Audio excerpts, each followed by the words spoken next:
A reckless woman is a woman that has no control over what comes out of her mouth.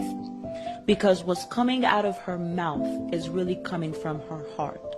And this is where a lot of women go wrong. They talk recklessly, they always complain, they always nag, because they do not know how to guard their heart.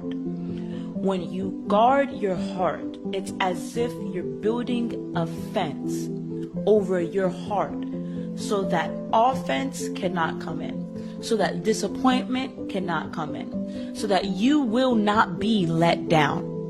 The moment us ladies, when our feelings are hurt, or when we're offended, or when we're in a very emotional state, we talk so recklessly, and we're not conscious and cautious of the words that are coming out of our mouths because our feelings are hurt. So not only do we have to guard our heart, but we cannot live our lives based on what we feel, because your feelings can lie to you. Your feelings can cause you to believe a truth to be a lie, and a lie to be a truth. And that's what it means to be deceived. You know how we always talk about how women oftentimes in relationships still want to dress half naked and seductive, and that man is often saying, put some clothes on, and she's like, you met me dressed like this, I should be able to, they pull that stunt, right? Yeah. Especially with the Kiki Palmer type thing. So I always say, if I had a woman that did that, right? Yeah. And I can say, I don't like what you have on, I'm uncomfortable with it, can you put on a little bit more clothes? I don't want to have to fight no dudes off with no stick. I don't want every dude ogling you when you walk by, can you put something else on? If she says no to me, and she says, I have autonomy, I got freedom of body, then so do I.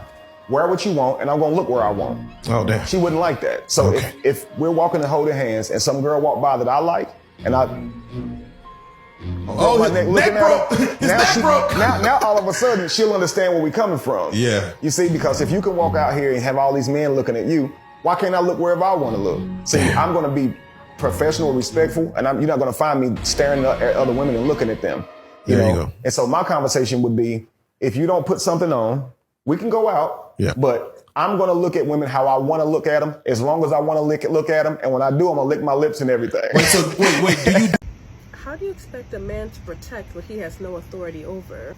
Yes, I said authority. See, as a married woman, I recognize that my husband is the head and leader of this house, and what comes with being a leader is authority. I submit to him and allow him to have authority over me because I trust that he knows what's best for me. But right now, I bet y'all hear the word authority and think, oh my God, she's oppressed. Oh, quite the contrary, my dear. I don't have to deal with the dangers of the nightlife because when my husband says to be home at a certain time, oh honey, I am. He knows the dangers of the streets goes up 10 times more after dark. If he says to take off an outfit, I'm taking it off because he doesn't need other men lusting and catcalling over what belongs to his eyes and his eyes only. A man can't protect what he has no control over. Control, authority, oh my God, trigger words. They might trigger you, but they protect me. He told you, listen, if you disrespect me again, this relationship is going to be over. And you think because he's still in the house that the relationship is not over. It is though. What I can say is for some of the men that I do coach, one of the things that they said that was like terrifying was that they felt like, I know what I need to do as a man. I'm supposed to pay for the first date. I'm supposed to hold the doors open and do all these things. I know what I'm supposed to do. But after I do all of that, what am I supposed to receive? This is what a guy said. I feel like women know what they're supposed to expect, and so they expect it. But I don't know what I'm supposed to be expecting from a woman, so I don't know how to demand it. So now I'm just left here not even knowing how to even pick a woman because I don't know what a standard of a good woman is supposed to even look like, the way that you guys have a template of what a good man is supposed to look like. A man who can sit comfortably in silence is a very powerful man because he shows that he's confident and he doesn't need constant conversation to feel comfortable. Insecurities are loud. People who are overly loud and attention seek are typically insecure about something, and they're trying to overcompensate for it to hide that insecurity. They need external validation to feel good about themselves. Silence makes most people feel uncomfortable, so they feel the need to fill it with talking. Long long term. That's not what a man wants. A man doesn't want a girl that's just going to be naked all the time and put herself out there available for every man to see. You know, that I don't have to be a man to know that that's not what men want. So then you say men suck, and I ask this question all the time. You complain about men, but are you being the type of a woman that a man would want? I find it so bizarre that women will post bikini pictures and then get mad if their man likes a bikini picture. You are contributing to the same problem that you see in your relationship. You are fueling that same fire in either somebody else's relationship or your own. You are creating the same men that you don't like. The ones that are tapping like on your pictures, you're creating that as well when you're posting like that. So I think if a woman posts bikini pictures but then gets mad at you for liking them, she's got a narcissistic element that you need to kind of see as a red flag, because there's a part of her that believes her emotions should be soothed, but yours shouldn't. You need to make her work to be worthy of you. And until she is, don't you give her anything. If she thinks that ring is cheap, her ring is as cheap as her behavior. Men need to understand that a girl can't love you unless she respects you, okay? And a part of respect, and what people don't understand, the necessary ingredient for respect to exist is fear. If your girl no longer fears losing you, she loses respect for you. Everything is rooted in fear. Whether it's you meet a guy that at a bar and you're like, oh shit, he's talking to me kind of crazy, but blah, blah, blah. I'm going to show him some respect because he might kick my ass, whatever.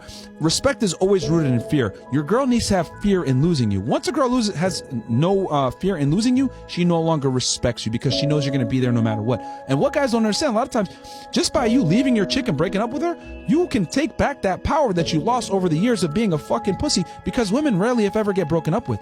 And then if you break up with her and she decides running back to you, blah, blah, guess what? Now you have the leverage. Okay, you want to get back with me? This is how it's going to be. And then you can fucking set the terms.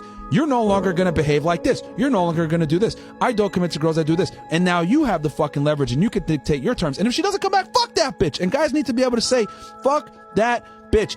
So it's this trend, right, that's going on with the women. They're making posts talking about when I found out my boyfriend hated me, how I learned that my boyfriend didn't like me anymore, or he hated me.